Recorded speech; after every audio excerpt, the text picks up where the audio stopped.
Welcome! In this explainer, we're going to break down the detailed logic behind leading and praying in a group, specifically according to the Hanafi school of thought.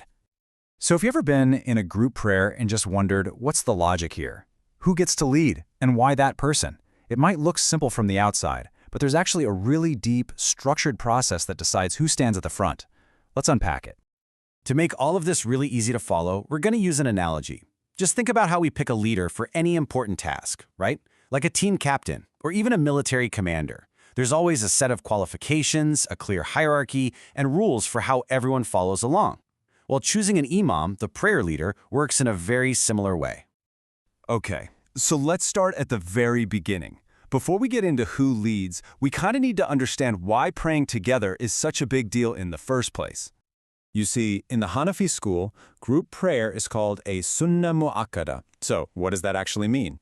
Well, it's a practice that the Prophet Muhammad, peace be upon him, highly emphasized and consistently performed. It's not quite obligatory, but it's way more than just a good suggestion. It's considered essential, something you really shouldn't miss unless you have a valid reason. All right, so back to our team analogy. Every team needs a captain, and in prayer, that's the imam. But who's the most deserving of that role? It's not random at all. The Hanafi school lays out a very clear, logical hierarchy for this. And here's how that order of precedence works. Right at the very top, number 1 is the person who is most knowledgeable of the Sunnah, the traditions of the Prophet. This is huge, because it's all about understanding the how-to of the prayer itself. If there's a tie, then it goes to the best reciter of the Qur'an. After that, the most pious person. And it's only after all these spiritual and knowledge-based qualifications that other factors like age, character, and even appearance come into play. The message is pretty clear. Leadership is based on substance first. And this brings us to a really key part of the imam's job. It's not about showing off how long you can pray or how many verses you know. The goal is to make worship accessible for the whole group. The sources are very clear. The leader shouldn't drag out the prayer so long that it becomes a burden. You know, making it too difficult might actually discourage people from coming, and that completely defeats the purpose of praying as a community. But what happens when the person leading isn't exactly the ideal choice? This is where the rulings get really interesting and pretty nuanced. It's not just a black and white case of good or bad. There's this middle ground category for leadership that's allowed, but, well, it's disliked. So this disliked category is called makruh.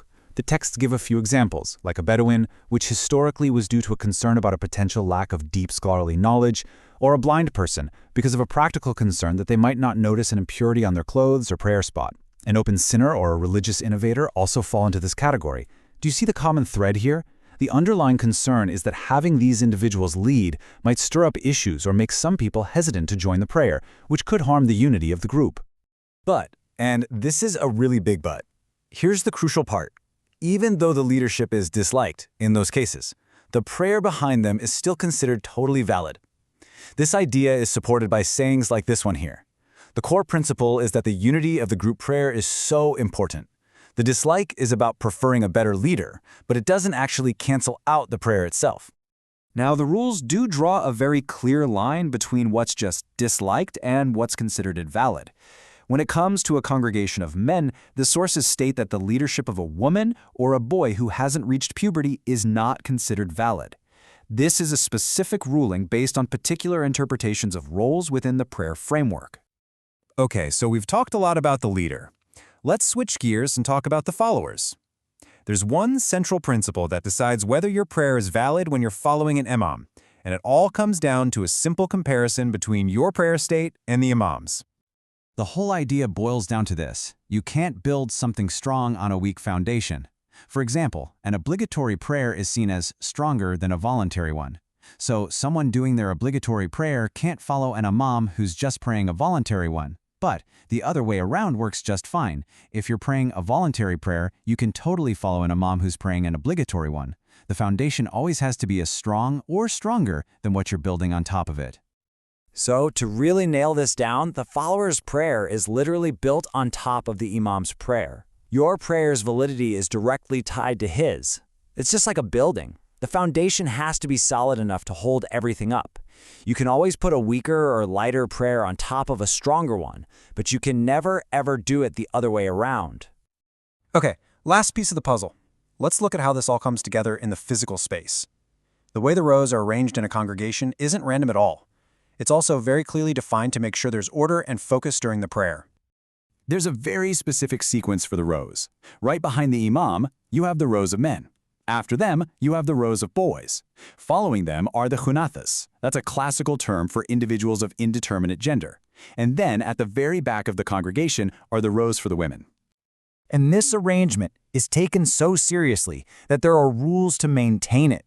For instance, the sources say that if a woman stands right next to a man in the same row during a shared prayer without some kind of barrier, the man's prayer actually becomes invalidated. This rule really underscores how important these distinct rows are for maintaining the prescribed order and focus for everyone involved. And that brings us to our final question for you to think about. This whole intricate system of rules, which has been refined over centuries, is all designed to create order, qualification, and a sense of community and worship.